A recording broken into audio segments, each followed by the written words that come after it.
Playoffs. This week we are going to be recapping Week 15 as well as doing a Week 16 gambling previews and predictions.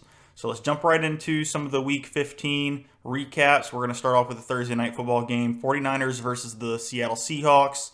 This game was basically for the division. The 49ers came out striking. Brock Purdy still looked good. They didn't put as much, I feel like, on his plate as they have been. But he took what the defense gave him, and he made plays. George Kittle had a huge day, had 2 touchdowns. So they're filling in the gaps where, Deebo Samuel was kind of leaving some of, the plays out there.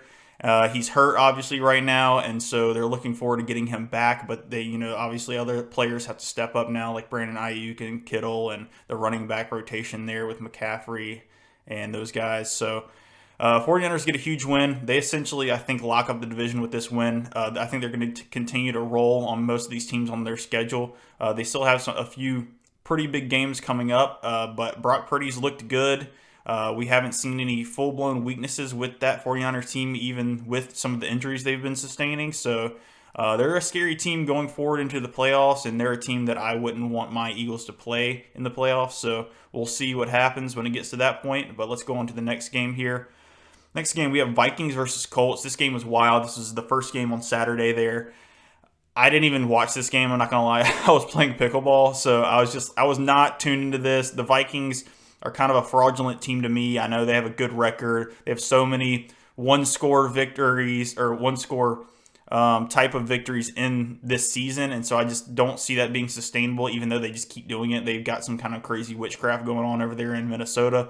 But they were down at half 30-0, and then I think 33-0 early on in the third quarter, and then they marched all the way back and came back and won that game in overtime, which is just incredible. Matt Ryan and Jeff Saturday are the biggest choke artists on the planet. Matt Ryan has now done this multiple times, and it is, just one of those things. I don't see how it happens to him every single time, but it just does.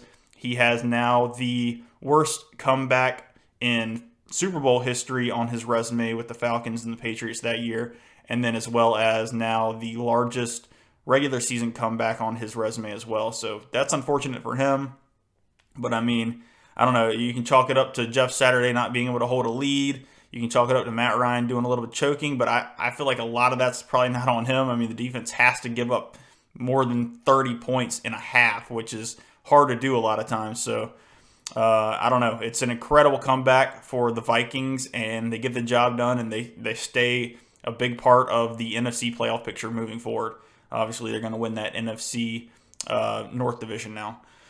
They basically controlled it all season, so it's not really much of a surprise at this point. Next game, Bills versus Dolphins. This was the night game. This was a great game as well. I thought it was going to be snowing the entire game. It held off until the fourth quarter, and then it started to basically blizzard. The fans were throwing snowballs whenever someone would score a touchdown. I actually had a delay in the game because of it. They actually came over the intercom and said if anybody else throws a snowball when somebody scores, they're going to give the Buffalo Bills a 15-yard penalty. So they kind of nipped it in the bud a little bit, but it seems like people were still kind of doing it. Maybe not all the way onto the field, but they were tossing them up in the air and stuff like that for the celebrations after the Bills scored touchdowns. But yeah, Bills get the job done. Tua and the Dolphins look a little bit more susceptible to, really good defense and the way that defenses are scheming against Tua and that offense now. I think they're figuring out where Tua and Mike McDaniel like to get the ball, which is over the middle quite a bit. And the defenses are now getting to those spots before the offensive players can get there. So that's going to be a huge thing going forward to see if Mike McDaniel can kind of, adapt and see if we can get a bit of he's got to change up his game plan a little bit, see if Tua can execute throwing outside the numbers a little bit more, because I think that's the only way they're going to be able to keep it balanced on offense. Their run game is solid, which they probably need to rely on a little bit more with Raheem Mostert, and then Jeff Wilson should be back this week. So that'll be huge for their offense.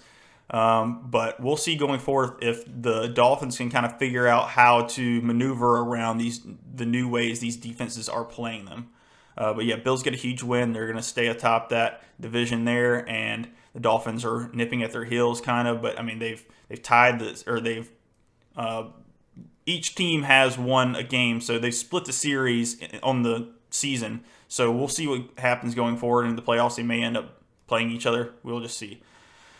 Next game, Eagles versus Bears. This game was way closer than a lot of people expected, including myself. I had the Eagles covering this game, and it looked like it was going to for a second, and then Justin Fields just continued to make plays. This was a ridiculously cold, rough, physical football game in December.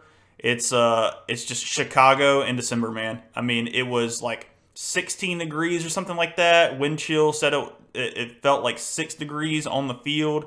Jalen Hurts and a lot of the Philadelphia Eagles players after the game were saying that this 100% was the coldest they've ever been in a football game. Jalen was saying that like he basically came out and was shivering immediately at the first snap. So he had a little bit of a rough day throwing the football. He had a not great pick, the first pick I would say, which he had 2 interceptions on the day, which is, I mean, he hasn't done that all season. He had 3 going into the game, and so now he has 5, which is still the least, I think, in football. But still, he had a pick in the first half there where it looked like he was running. He did a little bit of a heat check because he had a really nice throw in the throw before, and then he threw it and just underthrew it quite a bit, picked it off, and that kept the Chicago Bears in the game for a little bit there. Then he threw another pick later on where it was just kind of miscommunication between him and Quez Watkins, where he thought Quez was kind of break the post route off a little bit harder, and he kind of cut it more upfield, and so Jalen threw to a spot, and Quez just wasn't there, but the defense was, so he threw another pick. Like I said, not a great day throwing the football from Jalen Hurts. He was a little bit scattered with his accuracy, but when it came down to winning time in the fourth quarter, he made some huge throws to win that game. He had 3 rushing touchdowns. One where he parted the Red Sea and just ran straight up the middle and went for 22 yards for a touchdown. The other 2 were 1 yard, QB sneak touchdowns. So the Eagles got the job done, 25-20, but it was not a pretty outing. But I mean, you can't blow out teams every single week. It's just not sustainable. The last 2 weeks against the Titans and the Giants, the Eagles looked unstoppable in this game. It was just a matter of Justin Fields just making things happen. That man is he's crazy explosive. I mean, his running ability is wild. He can throw the ball pretty well. I won't say he's like there. He hasn't made it, like even to really the level that Jalen Hurts has throwing the football, but that may come in the next few years. And if it does, man, he's going to be super dynamic as a football player, as a QB in the NFL. Chicago may have their answer for sure going forward. If they just put some, really good offensive line around him, some weapons around him now, because his talent around him is just very lackluster at this point. So Eagles get a huge win, and as we move on through some of these recaps, you'll find out just how big of a win this was, even when it was a very, very ugly day at the office for the Eagles. That's just what good teams do. They find a way to just gut it out and pull out a win, and it means a lot when it comes down to some of this stuff like divisions and seeding, and that showed later on in the afternoon. So we'll go to the next game here, Chiefs versus Texans. Another, big favored game here where the Chiefs were, I think, favored by 16.5 or something like that. I thought the Chiefs would cover this as well. I was like, there's no way the Texans go back-to-back weeks where they really, really fight really hard and they play competitive against 2 way more superior football teams than the Cowboys last week and the Chiefs this week. Completely wrong once again. The Chiefs and the Texans went to overtime in this game, and that was an incredible feat for the Texans. I don't know how. I don't know if last week people were saying that the Texans potentially threw that game just to keep up with the number 1 draft pick in the next upcoming draft. And then this week they do this again. So I don't think they're intentionally throwing games, but man, they just been competitive and they just still find ways to lose them no matter what. So I guess that's a nice little combination where you're competitive and you play hard, but you still end up losing. So you get that number 1 draft pick. Texans are, I guess, doing it right now. It's pretty wild, but yeah, Chiefs escape in overtime, field goal, got it done for them, and The Chiefs lived to fight another day, just like the Eagles kind of did in Chicago. So it was just one of those days where you got to just gut it out, get through the game, win it, and then move on and just kind of forget what happened there. Well, not necessarily forget, but you know what I'm saying? Just kind of wipe that clean. That's not us on any given day. That's just kind of an outlier, an anomaly there a little bit. So Chiefs escape one. They're still atop their division. So, and they got I think they're the number 1 seed, I believe, in their conference as well. So they're rolling still. Let's go to the next game. Jaguars versus Cowboys is kind of what I was alluding to when I was talking about the Eagles versus Bears and how much that meant for the Eagles to win that game, because the Jaguars ended up beating the Cowboys. They dropped 40 on the Cowboys. They were up, I think, 21 points or 17 points at one point. I don't know. There was quite a huge margin at one point in the game, and the Jaguars just kept chipping away. I mean, they didn't care that they were down. They just kept getting after it. They were getting scores here and there. I mean, they kicked field goals when they had to, and they scratched and clawed their way back into this football game. And Dak Prescott made 2 bad decisions. Well, I will say one was bad. The last pick 6 to end the game wasn't really on him. I mean, he threw the ball. Noah Brown had it in his grasp.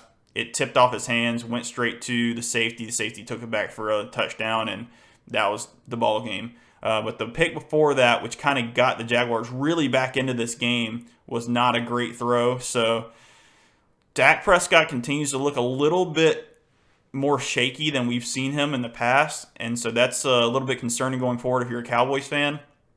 And that's a huge deal that the Cowboys lost in this one. The Cowboys were nipping at the Eagles' heels for the 1 seed, because if the Eagles were to slip up and then they lose to the Cowboys on on Christmas Eve, that would mean that the Cowboys take over as the division leader and as the potential number 1 seed in the NFC. And so the fact that the Cowboys lost this game, now all the Eagles have to do is win one of their last 3 games in the season, and they are the NFC East title winner, and they're the 1 seed locked up. So that's huge going forward for the Eagles' chances at potentially, making a run for the Super Bowl, because if the playoffs run through Philadelphia, a very good team is going to have to come into the Link and play them and beat them. It's going to be tough to do in that home environment. So that's a huge deal for the Eagles.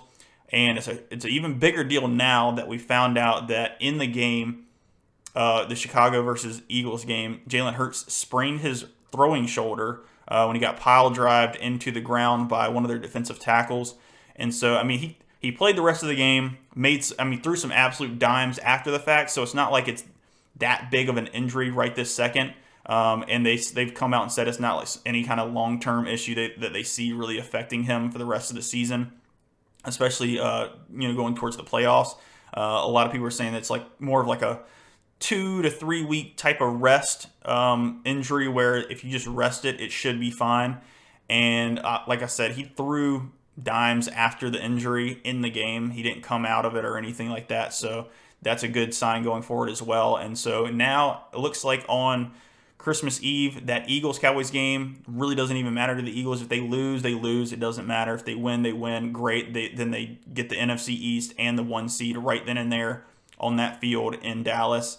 And so I think what they're going to do is probably rest Hurts for the next couple weeks potentially, and just hope Gardner Minshew can get them a game, can win them a game there. And if they don't, then they have to go into that last game against the Giants and win to lock up that 1 seed.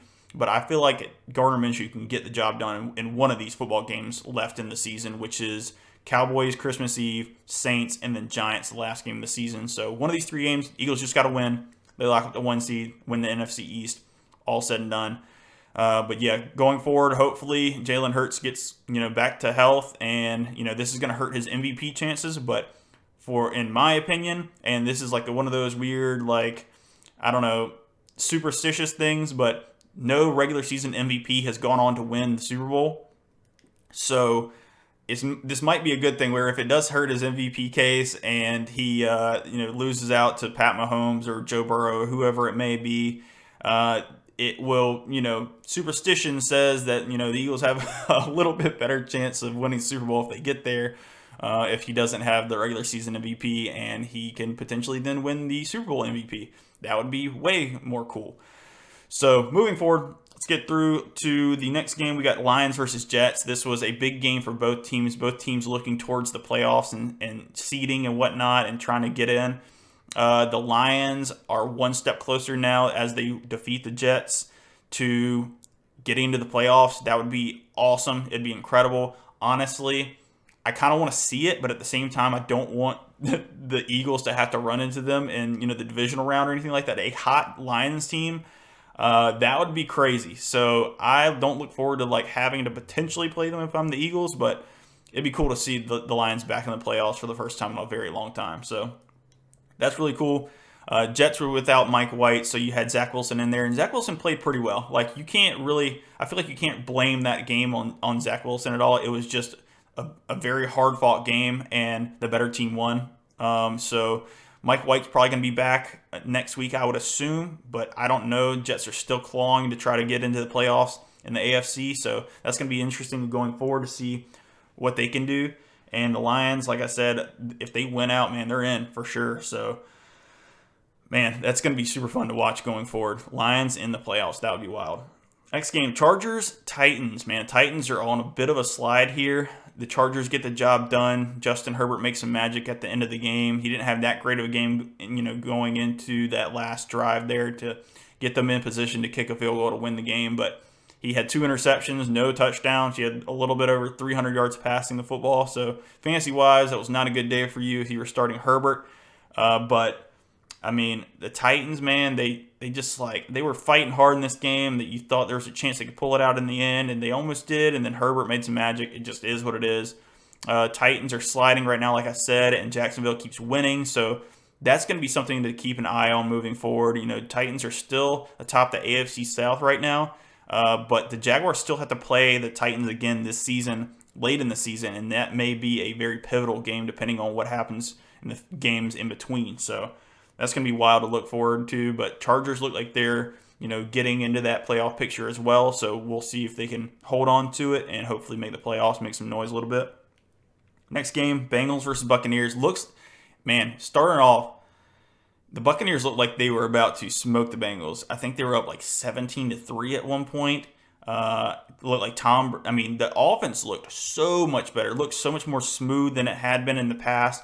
There was a lot more play action. It looked like Tom Brady was a lot more comfortable back there in the pocket after, a few weeks of him just looking a little skittish and just the O-line not really protecting him very well. And in this game, they came out and they punched the Bengals in the face, and then the Bengals just decided to go off. They came all the way back and won the football game. The Bengals are super hot right now. They are peaking at the right time. I've said this, I guess, for the past 2 weeks in a row now. They just keep winning. And this is a great time to be doing this right now. And they are a scary team going into the AFC, playoff picture. As an Eagles fan, I hate doing this, but I'm looking forward towards the potential Super Bowl matchups. If Joe Burrow and the Bengals are in the playoffs or in the Super Bowl again, it's gonna be tough to beat them for sure. So they are getting hot, and I think they can make a real solid run at the Super Bowl once again because the Chiefs are showing some faults, and so are the Bills right now, even though they're winning. It's going to be very interesting. That AFC playoffs is going to be an absolute gauntlet, and one of these teams is going to be super tired and exhausted and banged up going into that Super Bowl because that AFC playoff is going to be just an absolute monster fest. So. All right, next game, last game, Giants versus Commanders, Sunday Night Football. This game meant quite a bit. The Giants end up winning the game. I thought the Commanders were probably a better team going into it, especially considering what the Giants have put on display the last couple weeks, getting smoked by the Eagles and whatnot. But I did say last week on the gambling preview and predictions, I had a weird feeling the Giants were going to win this game, and they ended up doing it. There were some really controversial calls at the end. The Terry McLaurin, lining up, not on the ball, penalty / also the PI non-call on, the Giants at the end of the game there too. So there was a lot of stuff that went the wrong way for the Commanders in this game. But the Giants got the job done. They stay in that playoff picture in the NFC. So they have, the Commanders and the Giants, it's going to come down to who finishes with the best record at this point. It's it's a crazy division right now, the NFC East. The Cowboys are still a good team. They have 10 wins, and then you have both of those teams. And it's just the NFC East is the best division, I feel like, in all of football right now, which is super wild to say, but I think it's the truth. But yeah, so Giants get a huge win. Obviously up their chances of making the playoffs, and that would be huge for them. And I think as an Eagles fan, once again, from my perspective, I think I'd rather see the Giants than the Commanders in the playoffs. The Giants, I feel like you know what to expect from them. You know what their game plan's about. You know what their strengths are and their weaknesses are. With the Commanders, they're just such a wild card because Taylor Heineke can be like crazy hot in a game and just go wild, or he can be terrible. So you never know with the Commanders, but I feel like you know what you're going to get with the Giants. So I would prefer to see them if I had to in the playoffs if I'm the Eagles. All right, let's go on to Week 16, gambling preview and predictions. Let's go into the first game here. We got the Jets versus the Jaguars. Jets -1 versus the Jaguars, I should say. And I think I'm going to go Jets here. I know the Jaguars have won a few times. They're kind of on a winning streak here, and they've looked good. The Jets defense is just really, really good. They're a defense that people should be scared of. Mike White probably is going to be back for this game. It's at home in New York, so that's the only reason I'm going with the Jets in this one, is I think that they can pull this one out at home. Really, that's the only thing. And this, my opinion, can change depending on if Mike White is not playing. If Zach Wilson's back in there, I think I like the Jaguars in the matchup. But it's pretty much a pick 'em, so it is what it is. Next game, Bills -8.5 versus the Bears. I think I'm going to go Bills here. The Bears fought really tough against the Eagles. The Eagles almost covered in the past game. They scored late in the game, and then Justin Fields made a crazy scrambling touchdown throw at the end to make it closer than it looked. And then, I just don't think the Bears will replicate that against the Bills, who also have a very good defense.